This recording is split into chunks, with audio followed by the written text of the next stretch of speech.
Find the negative belief that's making it feel like a chore, let it go, and then you will be inspired by things that will allow it to be more joyful. It's that simple. This is just physics.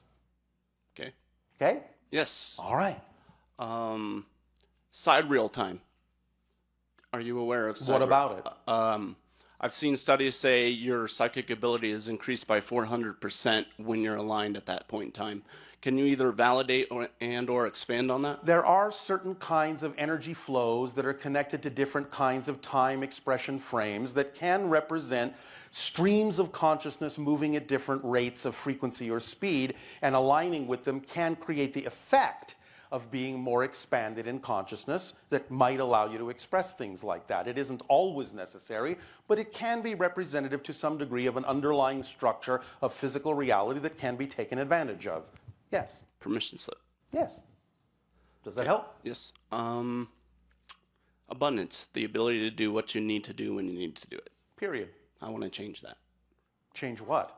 The ability to do what you want to do when you want to do it. Why would you want to change it to something less We efficient? as humans need Why would you water, want to shelter. change it to something less efficient? I want to go on that cruise, but I don't need to. I need food, How do you I know? need water. How do you know you don't need to? What if you need to for your spirit, for your soul, for inspiration? What if you need to because synchronicity will show you something on that cruise you won't find somewhere else? Look at what you're doing. You are defining things that might in fact actually be what you need as things that you don't need. You don't know. You have no idea, but the point is you don't need to. The idea is that if it is really relevant as a need, then the opportunity will come. You don't have to discount it before it even happens, before the opportunity even presents itself. I understand the difference between what you mean when you say, I need food, I need water, but you also need inspiration to survive. Yes. So let that also come when it needs to. Don't limit the definitions of what you need because you don't really know what you need. Let your reality show you what you need. Yes? Yes. All right. Then now cruise back to your seat. You got it. Thanks, Thanks, Bashar. Thank you. Shabai. Shivai.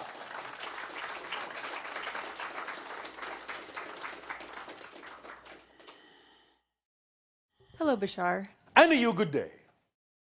I have a question about addiction. Yes. I've heard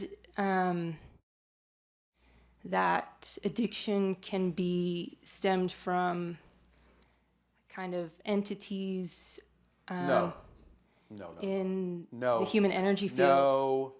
No. No? Where's the responsibility there? I know that was kind of my question. Ultimately. Thank you. Addiction comes from a belief in lack of self-empowerment, which creates a sensation of emptiness that then the consciousness attempts to fill with anything it can.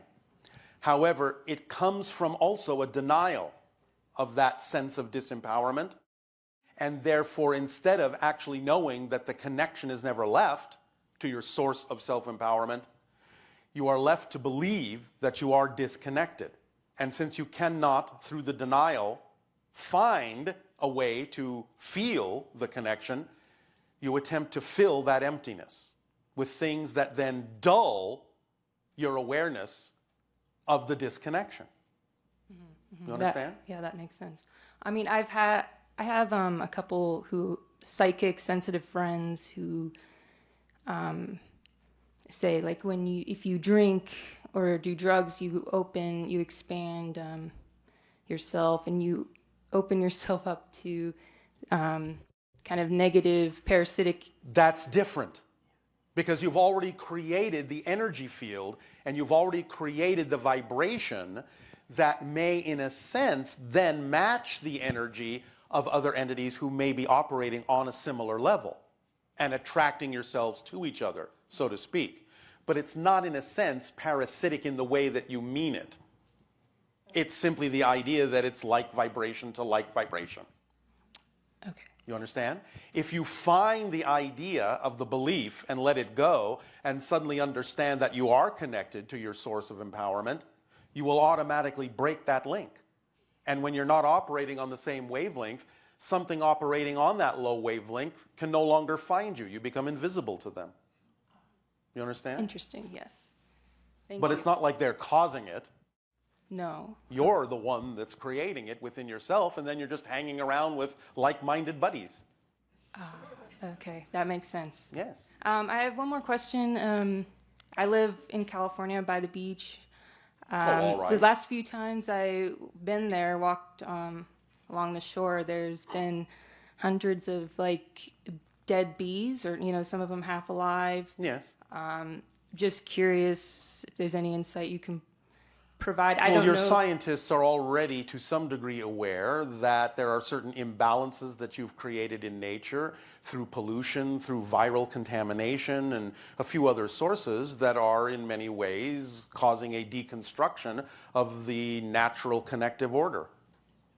So you're seeing the results of all of that. Yeah, and I didn't know like how they wound up at the beach. It's pretty random, I thought.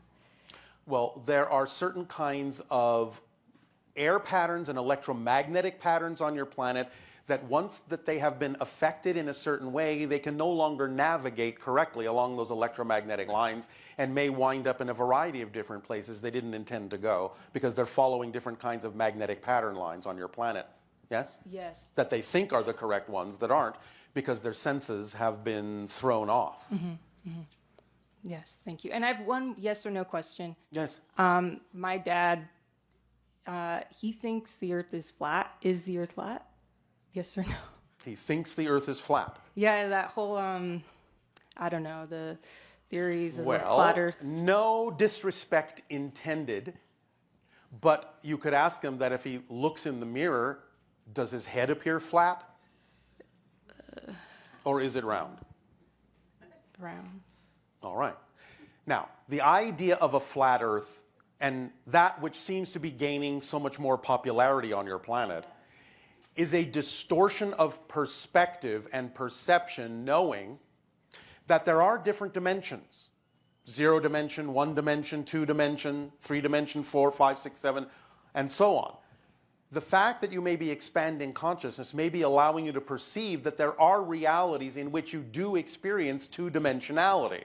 And therefore they may assume when they see that kind of perception overlaid on your reality, and they think about the idea of the Earth, they may see it or perceive that it could be perceived or experienced as flat. But that's not the dimension you're in. That's not the way you're experiencing it.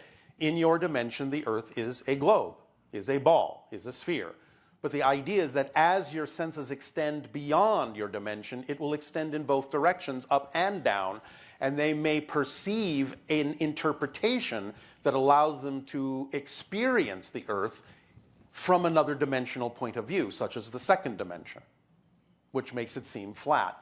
That's what's happening, and they're not understanding that it's simply a matter of overlapping perceptions of different dimensional realities. It's not what's happening in your dimension physically. Does that make sense? Yes, it makes sense. All right. Thank you. And to go back a little bit to the first conversation about the so-called idea of parasitic involvement, you sum it up on your planet with a very old-fashioned phrase. Misery loves company. Right. Because they reinforce the negative for each other. That's another technique of the structure of negative beliefs, is that you attract others with negative beliefs to reinforce the negative beliefs within you as you reinforce it within them, so that neither of you will be prone to know that there is a way to change those negative beliefs. Mm-hmm. Oh, so it's all, it connects. That's what you mean by the parasitic nature. So the root is the belief. Yes, of course, it always is. Because only by defining something to be true can you actually create or generate any kind of an experience from there. You cannot have feelings in a vacuum. You cannot have thoughts in a vacuum. You cannot have behavior in a vacuum. If you don't have a definition for something, you don't know how to feel, you don't know what to think, you don't know how to act. Mm-hmm. It all starts with the definition that you believe is true. Mm-hmm.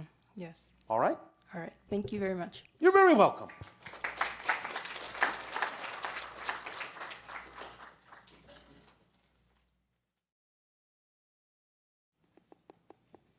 Hello, Bashar. And to you, good day. Thank you very much for sharing with us. And you as well. I'd like to talk about my mantis connections, Mantis. Yes. particularly with one mantis that I've named Thomas, Well, all right. which I've looked up the definition of Thomas, and it means twin. All right. I'd like to know what time that Thomas lives in and where he lives, what planet he lives on, and learn more about him.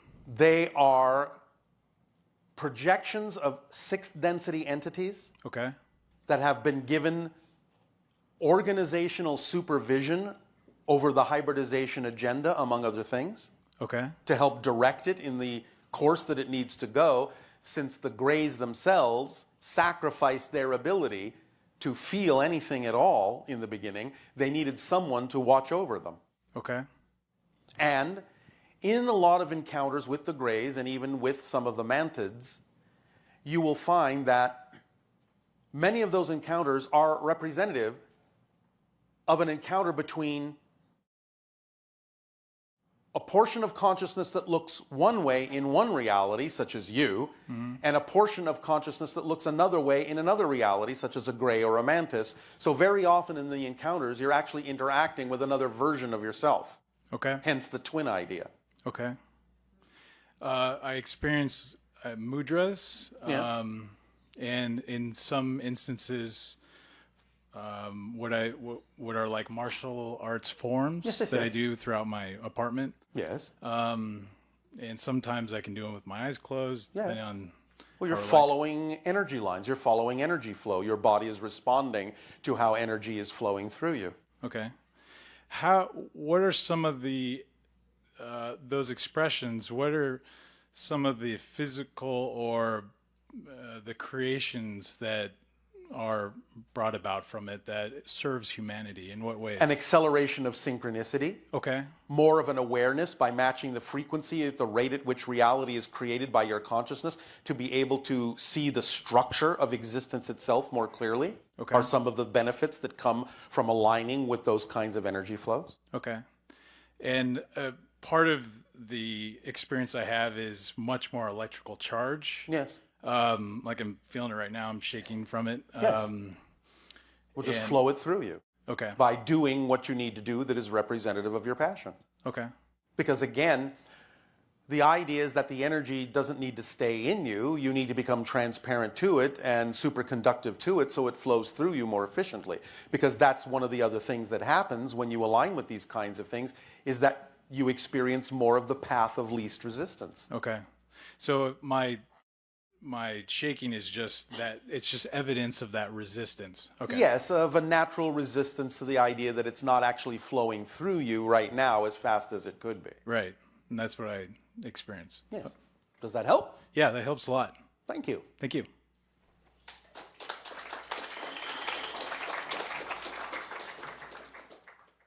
Hello, Bashar. And to you, good day. Thank you. Basically, I just recently didn't like the story of my life. Oh, all right. Are you going to then write a new story? I am. I'm actually writing the story right now. How exciting.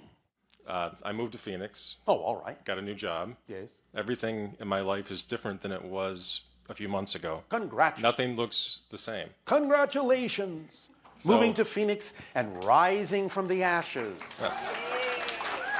But my question is Yes. because you talk about the two different trains, Yes. And- Well, there's more than two, but go on. right? Or the parallel realities, basically. Yes, and yes, you yes. started with the 9 planets and things like that. Yes. Since I've changed my story, Yes. changed my surroundings completely. You're not the same person. Okay. I guess that's kind of what I Literally. was going to ask, yes. Literally, not the same person moment to moment to moment, which means that the new person you are has whatever history you define to be true. Okay. And I feel that. I feel There you that go. things have changed. Yes. And I see the perspective of life differently. You are in a state where you are more easily capable of breaking what is called continuity. Okay. I do have to mention, too, I would like to thank Joy, because the synchronicity of she gave me the question, so. All right. Well, thank you all for your synchronicities. Yeah. It's an orchestration. The other question I had, just a little background as far as when I was a kid, I had near-death experience. How exciting! It was because it changed me. Well, yes, again. Yeah. It made me search and find, what was really out there because I Yes. had that experience of Which knowing. is why you chose to have that. Right. But just in the last 10 years, I've had numerous medical issues. I've had How exciting!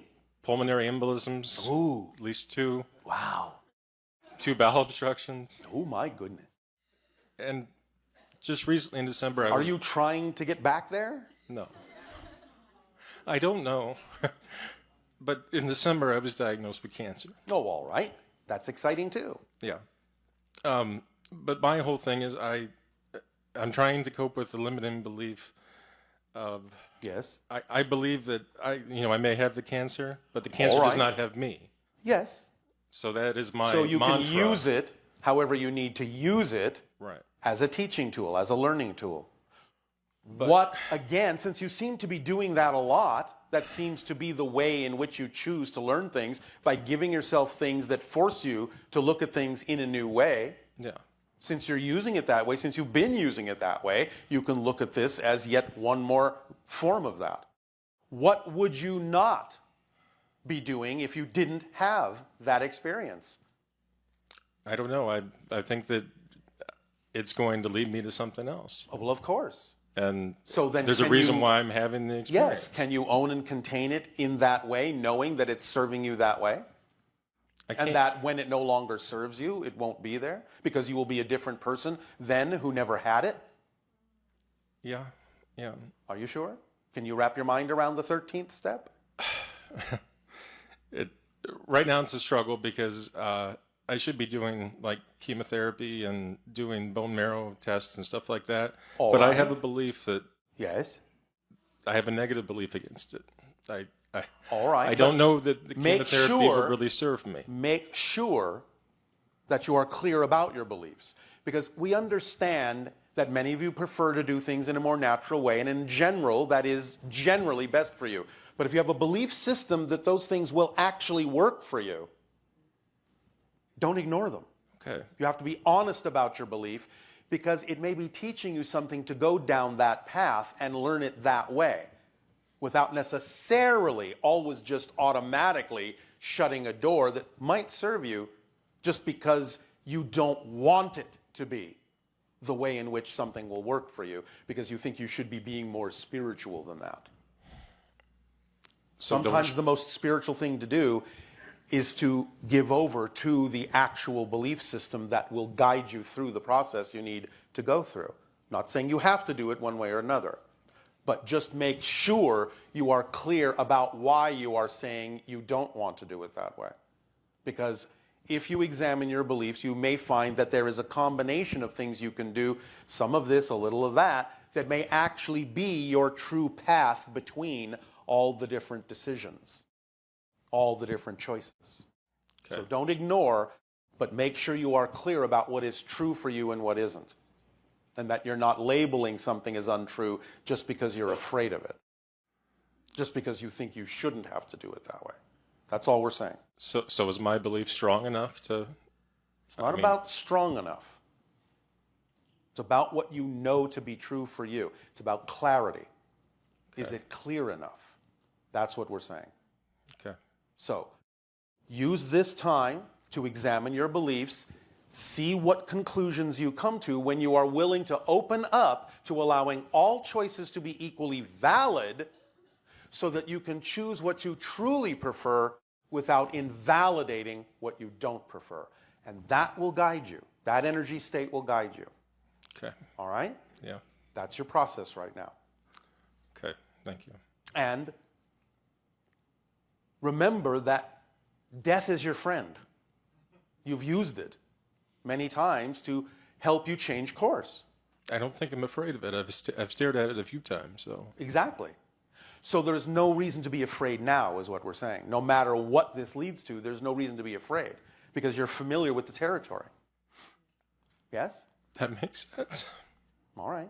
And what you're doing right now is letting go of negative beliefs through the chemistry of your tears.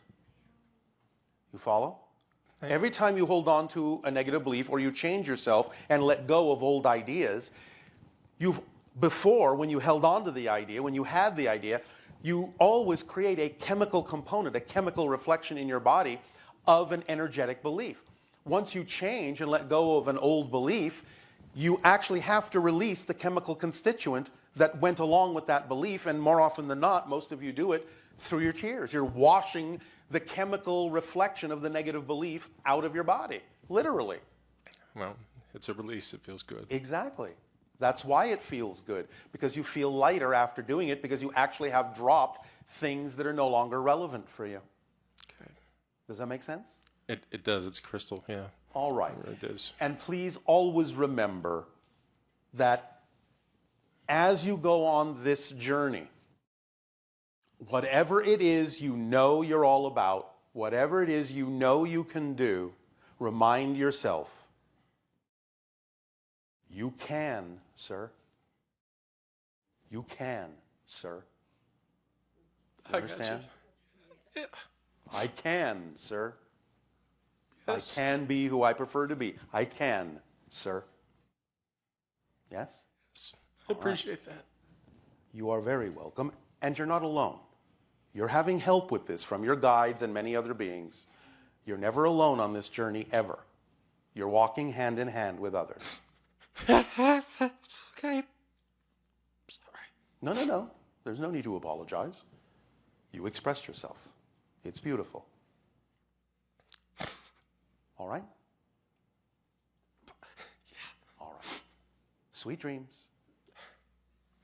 Can, sir. You can, sir. I got it. And so can you, sir. Okay. Good day. Thank you, Bashar.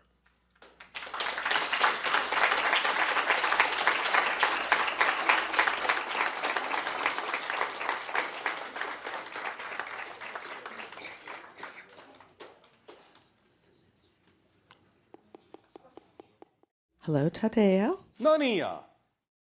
So we have a few questions from our Ustream listeners. Yes. The first one is, what is your concept of forgiveness?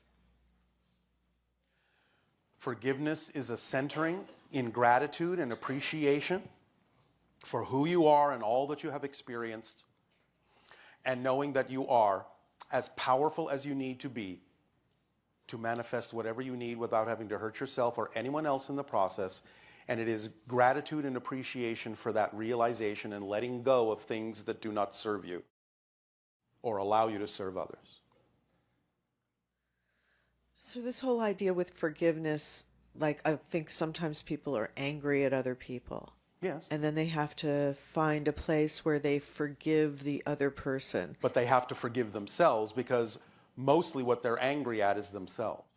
And the reason that we get angry at ourselves, which then ends up being projected onto someone else. Yes, which doesn't excuse that they may have actually done something negative. That's not what we're saying. Okay. But what we're saying is anyone that reacts negatively in that way has an issue that that person obviously triggered within them.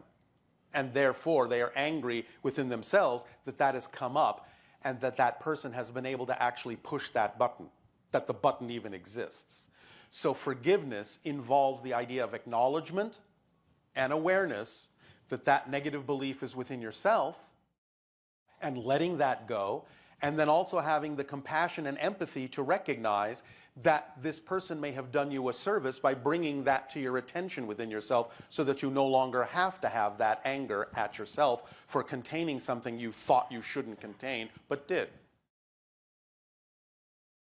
Also, it seems like it comes down to discernment. Like I've personally experienced, and I'm sure others have too, the idea that you get angry at yourself for not discerning Yes. that another person will choose a negative behavior Whatever the towards reason you. is that's imposed upon the structure, it's still the same structure. So You're what- angry at yourself. Right. So that idea of being angry at the self Yes. for not discerning correctly, why does that seem so threatening to us? Well, because again, you are taught other beliefs about how you are supposed to appear successful, how you are supposed to appear smart, how you're not supposed to allow yourself to get taken advantage of, how you're supposed to this and supposed to that and supposed to this and supposed to that. And therefore, eventually, you realize that all these different supposed tos have happened. And now you're very angry with yourself for allowing all these things that weren't supposed to happen. Because you have this idea that they're not supposed to happen, when in fact, obviously, they needed to happen to point out that you needed to let go of those beliefs. So they were supposed to happen in order for you to actually progress and grow and mature. Can it also be something where it's a survival issue, the idea that if you discern danger correctly, then you survive? So if your discernment isn't working correctly in your environment, can we often perceive that as being life-threatening almost? Yes, not that it necessarily is, but because of the lack of clarity of what the belief system is, it will often key into your survival mechanism and be blown out of proportion to make you react as if you have to react that way to survive. Yes. So that makes a lot of sense, that one of the reasons that people take it so hard when they're tricked by another person or they feel that they've made a poor choice, didn't see the red flags, whatever. Yes. That it harkens back to our orientation of ourself in the world and in the universe. Yes. And the idea that you can feel disoriented if things turn out to be quite a bit different than you think Yes, they are. although that's a little different. But again, remember that when you go back into that reaction, it's going to key into all sorts of negative belief issues like I'm not worthy, I'm not deserving. And by having this experience and the inability to discern what would have prevented that experience from happening, it reinforces the whole issue that it's tapping into. I'm not worthy, I'm not deserving. This is something that I can't survive because it's annihilating my sense of self-worth. It's reinforcing the idea that I'm no good, I don't belong, so on and so forth. It's tapping into all of that and magnifying all of that. So it becomes this jumble of negative belief system reinforcement that can escalate to the point where it feels like a survival issue. And so the way out of that, now that we've brought that to light, is to take responsibility for your particular reaction regardless of what another person might have chosen to do, so that you can stop the cascade effect and realize that you don't necessarily need to react. You have something that you can examine within you and find out whether it's true or not, or whether it actually leads you to an understanding or a recognition of a belief that you need to let go of, and therefore you can explore it in a positive way. I'm just wondering if there's sort of a quick self-reminder at that point, because I've seen this happen to so many people that it can really throw you off when I that create happens. my reality. No one else does. I create my experience. No one else does. So is it sort of the circuit breaker? Yes. It actually comes back to the circuit breaker. Yes. Because if you remind yourself that you're creating your experience, then you can be the only one that's responsible for changing it. Right. So it puts you right back into self-empowerment. So I think the circuit is, I feel such and such. I feel such and such because I believe such and such about myself. And I believe that because I think that it serves me. Because I believe that it serves me. And so And that's why where would it I goes back believe that? to the motivational mechanism. Why would I believe You that will serves me? always go towards you believe will serve you. Will always move away from what you believe will not. So if you're going toward things that don't serve you, that means your motivational mechanism is tied to beliefs that allow it to operate in reverse of the way it's designed to operate in a positive way. I've actually found with the circuit breaker that you don't even have to know the answer to the question of Correct. why would I believe that this serves me. All you have to Yes. do is acknowledge that you're doing it for what you believe to be a positive reason. So in a sense, if another person tricked you, you allowed it to happen because you believed that it would serve you, or that the choice that you were making. Yes. And again, it doesn't condone their action, But the idea is you are learning to use it in a positive way that serves you by taking that stance, by taking that state of being, instead of assuming that you've actually been duped. Right. So right there, you can feel the energetic shift Exactly. between feeling victimized to realizing that you chose an experience Yes. so that you could become more aware, because this is Yes. a place where you're learning Yes, things. because And- if you have the idea that you feel victimized, what's actually happening is that person has put you in touch with the fact that you have victim level belief systems about yourself. Again, it doesn't condone what they did, because they obviously have victim level belief systems too in order to have done what they did. But nevertheless, they put you in touch with your own, and that gives you the opportunity to remain in a positive state and deal with it in a way that will allow you to accelerate through the process of divesting yourself of those belief systems. And then that turns you into a being that can be the state of being that might actually help the other person realize they can do the same. So when it all comes back to forgiveness now, it actually has a lot more depth, the idea of Yes. forgiving yourself when you recognize that at some level you were choosing this for a positive reason. Yes. And also recognizing that the other person was, in a sense, a person in your play, in your drama, Yes. and that they were making themselves available for that, regardless Yes. of whether they had negative intention Yes. or not. Remember that when everyone is self-empowered, there will be no one to answer the call to reinforce belief in victimhood. You understand? Yes. Victims in that sense will simply be isolated and get tired of playing the victim game and suddenly re-empower themselves, because that's the only example they're given.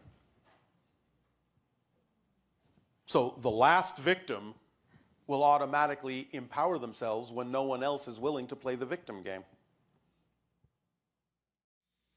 And that's part of what we're learning here, is not to play the victim game, Exactly. because we Because you are not victims. Oh, because we're so powerful. I mean, it's Yes. our consciousness that's generating Yes. the whole experience to begin Exactly. with. So remember that when you feel powerless, you're using your power to create the feeling that you're powerless, which means you're in power. It's all about how you're using your power, not that you actually can be powerless. Anything else? No, I think, that's a great exploration. I really appreciate that. So if you're hungry, well, you're probably not hungry. No. But you may all enjoy your nutrition break, and we will resume this transmission after your lunch. Thank you. Thank you, Tessa.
Oh, no, let's say let us continue the transmission by continuing with your questions, if you wish.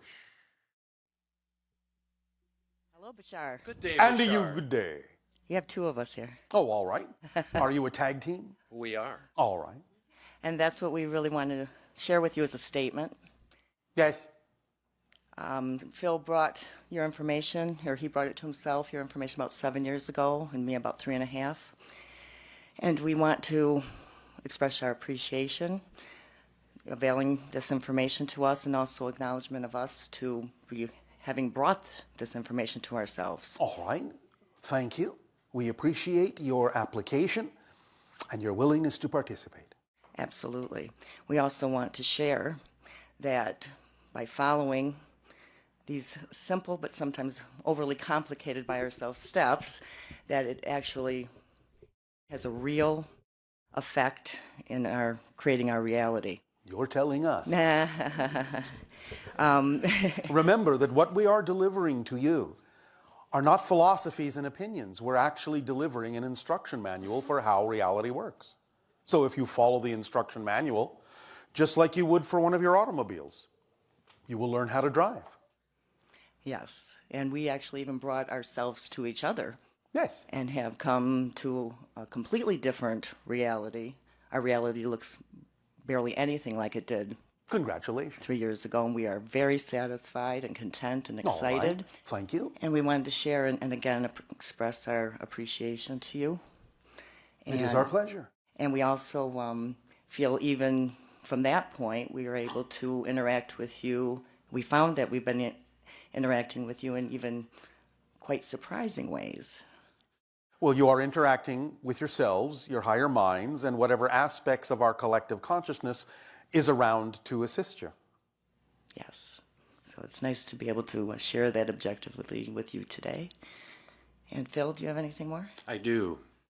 Good day, Bashar. And to you, good day. On our way in today from Lake Mead, we saw something we'd never seen before. As we were driving through the mountains and coming out of the park, there was a black beam of light, either emanating from the sky to the ground or from the ground to the sky. It almost looked like the night light that comes out of the Luxor, but it was a black light. Yes. Can you offer anything around that? There are experiments being done by different individuals on your planet. And that is the effect of one of the experiments. You were capable of seeing an energy field generated by one of the experiments. Is this, would you consider this to be a positive experiment as we're entering the science wave? It is an experiment to understand how certain kinds of concepts of interdimensional energy usage work, and therefore there is an effect that is created from that. In that sense, it is relatively neutral. How it may ultimately be applied would be determined by the positive or negative intentions of those who may be involved. Nevertheless, what you saw was a relatively neutral effect that is not exactly, but to some degree similar to what you have learned to call dark energy. Very interesting. It formed a link and a bridge between different dimensional realities. Is it any coincidence that we saw this as you came to visit us today? If you're asking if it was an accident, there's no such thing. I guess I'm trying to pull more information from you. I guess you are. But there is not a lot we are allowed to say at this time. I'm understanding. We're going to be open to be not only conduits but participatory in that, just as a statement, because it Yes? seems very significant that we did see it. Yes. Okay. Anything else? One more question, Bashar. Yes. We were talking last night about the idea of altering our perception, because we know that shifting is a matter of simply altering our perception. Yes. And in a sense, what we were talking about doing was relaxing the idea of the brain's involvement in the placement of time sequenced events Yes. in order to give us a better, a more full now, where more is available within the now moment, and Yes. relaxing the brain from that responsibility of having to take F2 material and put it into a seemingly logical time sequence. Yes, it's what we have referred to as breaking continuity. Because continuity is an illusion. As you impose the concept of collective consciousness continuity on yourselves, you experience time and space in a particular way. As you relax the need to do that, by, as you say, relaxing the aspects of the physical mind that rely on that or have relied on that, you can break continuity to some degree and begin to experience time and space in a much more malleable way, which allows you more access to more information in a more unusual way than you're used to. So yes, it's part of the expansion of consciousness and one of the symptoms that goes along with it. And Plus, the expansion of your senses allows you to perceive things like you perceived, where you can now see energy fields that might have heretofore been invisible to you. And we find that as we're using the need for cause and effect, of course, that is assisting us as well. Yes. Does that help? Very much. All right. Thank you very much, Bashar. It was very nice speaking with you today. And you as well. Good day.